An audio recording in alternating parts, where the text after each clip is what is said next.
Greetings everyone, this is Non-Expert here back again with another video. Today we are going to be solving problem number 49 and difficulty has been rated at is medium. This problem was asked by Amazon and to be very honest with you, I've seen this question being asked in a lot of other interviews as well, and if you've ever given an interview, I'm pretty sure you have come across a similar problem as well. Cool, so let's just dive right in. So you've been given an array of numbers and we need to find the maximum sum of any contiguous subarray of the array. For example, given the array 34 minus 50, 42, 14 minus 5 and 86, the maximum sum would be 137. The reason for that is you're basically going to select whatever I've just highlighted, and that's basically your contiguous subarray, and you're just finding the maximum sum that you can make out of it. You've been given one more example over here, and the array which has been given has only negative numbers, and they're saying that the maximum sum would be 0 over here, and that's something which you might want to ask your interviewer as well, whether the array would consist of negative numbers or not. uh, Obviously it would, but you might want to ask how you want to handle that case when you have only negative numbers. Some interviewers might say that you want to return -1 over here because that's the only value that you could use, which would have the maximum subarray, maximum sum of a contiguous subarray. But some of them might say that you need to return a sum of 0. But the approach all in all would be the same, and we need to do this at a complexity of n.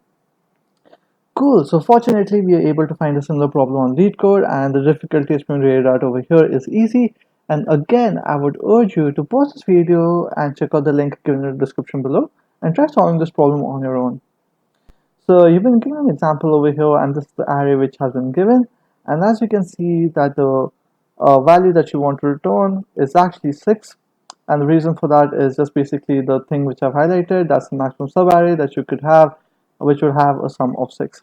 And the way to sort of go about this problem is basically you want to maintain two variables, which is current sum and the maximum sum that you've encountered so far, and you iterate through each elements as you go through the maximum sum, or sort of whenever you update the current sum, and then you eventually return the maximum sum. So pretty simple. So let's just get down to the implementation. So again, we always start with a condition, and a base condition over here would be that if there are no numbers which have been given, we basically return 0. Now over here in the LeetCode example, the expected behavior of only having negative numbers in an array would be that you return the negative number which is there. So keeping that in mind, the approach that we're going to be using is that we're going to be initializing our variables as the first element inside your nums array.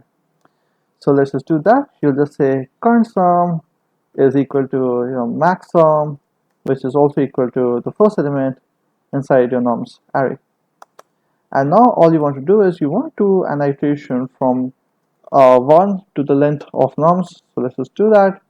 Basically iterate through all the values. And now what you want to do is you want to update the current sum first. So the current sum is basically going to be the maximum value which can be formulated by adding up the current sum with the number that you're presently on, or just the number which is already there. So let's just do that. Just say current sum plus the number which you're presently on, or just the number which is there. So if you have a number like, or if you have a list like -5 and -1, what would happen over here is that when you compare -5 with -1, you would know for a fact that the current sum used to be -1 over here, because that's greater than the current sum which has been formulated.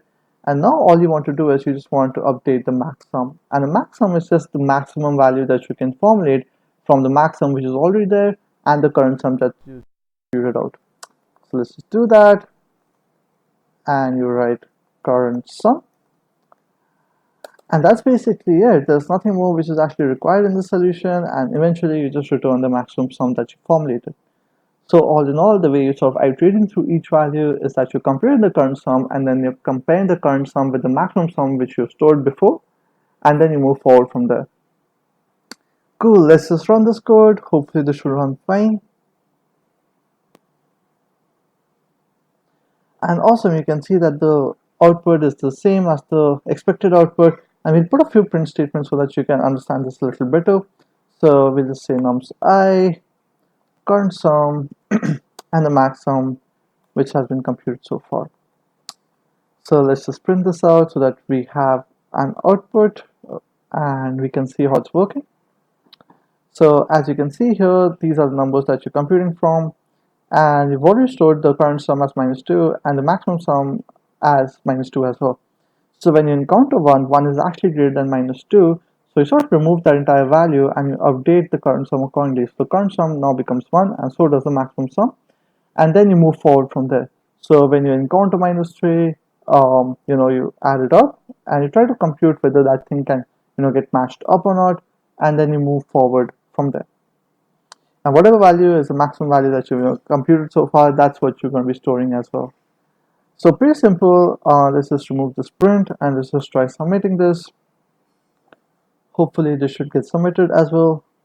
And awesome, you can see that's faster than 76% of the Python online submissions. And to be very honest with you, this question is actually used like an icebreaker question, and there's not much to it. You just have to do a little bit of iteration and just maintain two variables. One is the current sum variable, which is pretty obvious, and the other one is just what you're going to be returning, which would be the max sum that you've encountered so far.